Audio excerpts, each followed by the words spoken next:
warahmatullahi wabarakatuh. Sebelumnya, perkenalkan nama saya Midori Edelwis Putri Rinjani. Di sini saya akan menjelaskan atau memberitahu kalian semua apa itu tayamum.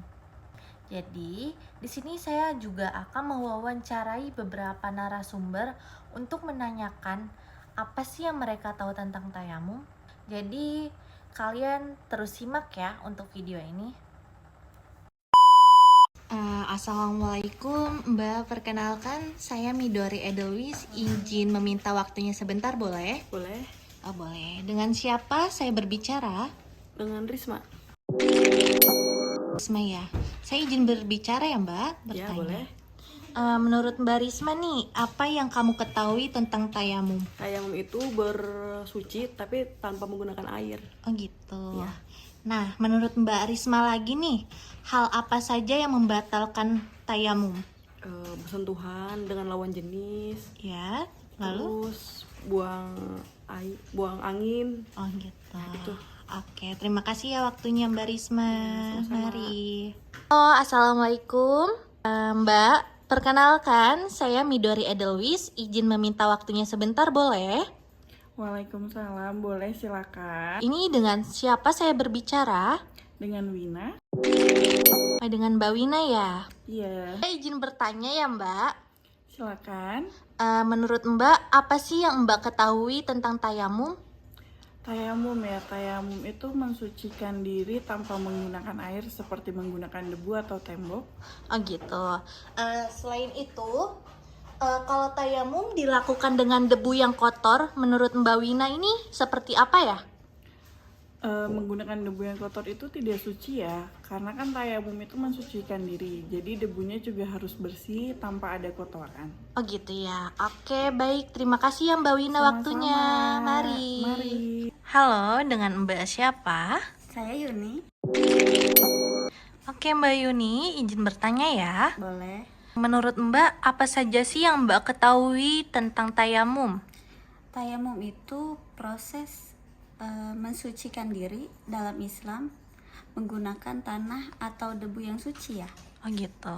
Selain itu, menurut Mbak nih, hukum seseorang jika melakukan tayamum untuk sholat itu seperti apa? Tayamum itu kan sama seperti wudhu ya, cuman bedanya memang dia kan semisal tidak ada air diperbolehkan untuk tayamum. Jadi sah-sah saja ya. Oke, baik. Terima kasih ya Mbak. Ya. Assalamualaikum, perkenalkan saya Midori Edelwis. Izin meminta waktunya sebentar, boleh? Boleh. Waalaikumsalam warahmatullahi wabarakatuh. Dengan siapa saya berbicara? Saya dengan Dela. Dengan Mbak Dela ya? Iya. Menurut Mbak Dela nih, apa saja yang Mbak ketahui tentang tayamum? Tayamum itu adalah bersuci menggunakan debu tanpa menggunakan air. Oh gitu. Nah, selain itu, saya juga ingin bertanya, menurut Mbak Dela, tayamum itu dilakukan yang sahnya berapa kali? Kalau itu saya kurang tahu ya. Oh, kurang tahu ya. Oke, baik. Terima kasih ya Mbak. Ya, sama-sama. Mari. Assalamualaikum. Halo, perkenalkan saya Midori Edelwis. Boleh meminta waktunya sebentar? Waalaikumsalam, boleh. Sebelumnya dengan siapa saya berbicara? Dengan selfie. Oh, Mbak Selfie ya. Saya izin bertanya ya Mbak. Ya, menurut Mbak Selfie nih, apa yang kamu ketahui tentang tayamum? Mensucikan diri tanpa air. Oh gitu. Selanjutnya saya ingin bertanya lagi. Hal apa saja yang membatalkan tayamum menurut Mbak Selfie? Kentut. Oh kentut. Oke baik, terima kasih ya. Iya, sama-sama. Assalamualaikum, perkenalkan Mbak, saya dengan Midori Edelwis, izin meminta waktunya sebentar boleh? Boleh. Dengan siapa saya berbicara? Dengan Dwi. Oh, dengan Mbak Dwi ya? Iya, betul. Saya ingin bertanya nih, menurut Mbak, tayamum itu yang Mbak ketahui itu apa ya? Membersihkan diri dengan debu. Oh, membersihkan diri dengan debu. Iya. Menurut Mbak Dwi nih, berapa lama sah tayamum itu dilakukan? Satu kali dari sholat. Oh gitu, oke. Terima kasih ya Mbak waktunya. Iya, sama-sama.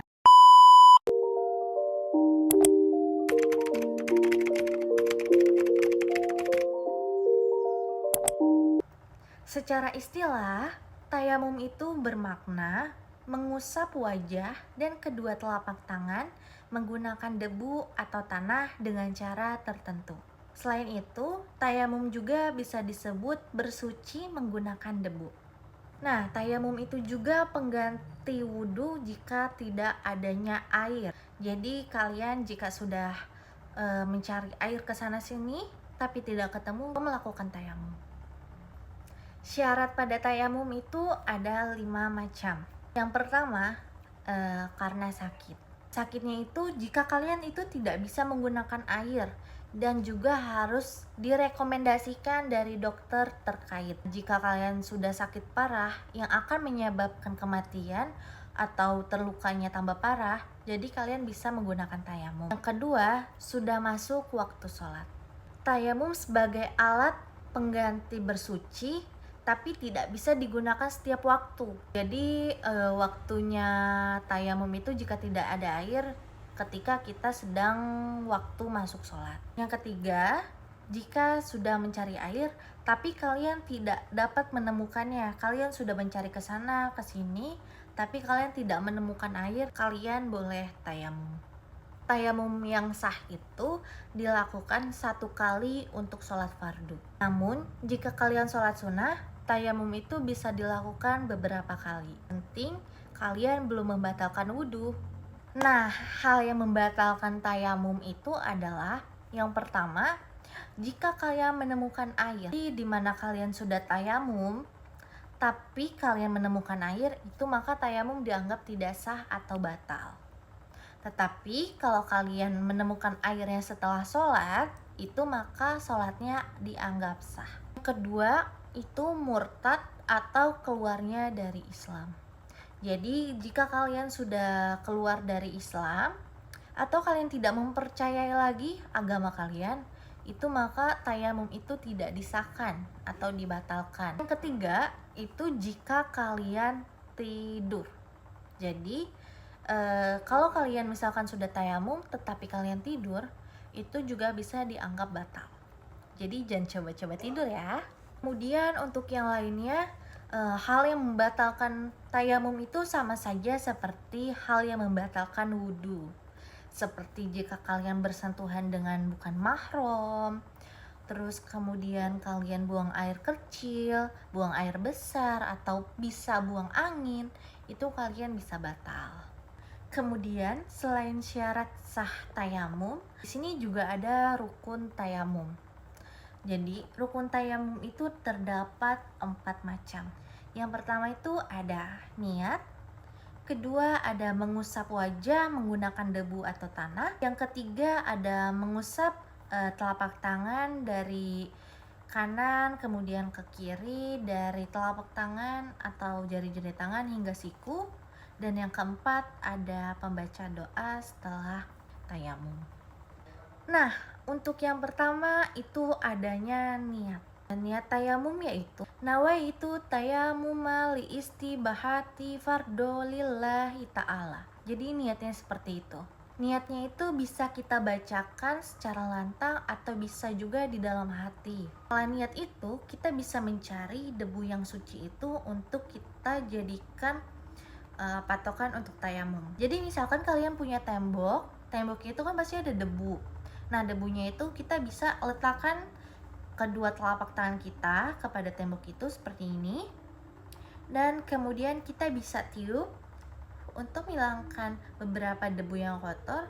Kemudian kita bisa mengusap wajah kita dari dahi hingga dagu. Nah, setelah itu kita juga bisa menempelkan kembali telapak tangan kita, tetapi tidak bisa ditempelkan di tempat yang sama. Jadi kalau misalkan kalian ke permukaan kiri yang pertama, kalian bisa menggeser ke permukaan kanan. Gitu ya teman-teman. Dan kalian bisa menempelkan kembali tangan kalian ke tembok tersebut, kemudian ditiup lagi, kemudian diusapkan ke tangan kanan kalian dari atas hingga siku. Nah, kemudian dibalik seperti ini dan diusapkan kembali. Dan setelah itu kalian tempelkan kembali ke tempat yang lain dari sebelah kanan kita pindah ke sebelah kiri, kita usap lagi dari atas hingga siku, kita balik, kita usap lagi. Nah setelah itu kalian bisa membaca doa setelah tayamum. Jadi gitu aja ya guys untuk tata cara tayamum. Oke semuanya, mungkin itu saja yang dapat saya sampaikan dan saya jelaskan. Semoga pesan yang sudah saya sampaikan ini tersampaikan untuk kalian semua ya. Dan semoga kalian juga paham untuk makna yang sudah saya jelaskan. Mungkin itu saja. Kurang lebihnya mohon maaf. Wabillahi taufiq walhidayah. Wassalamualaikum warahmatullahi wabarakatuh. Saya Midori Edelweiss izin pamit. Bye bye.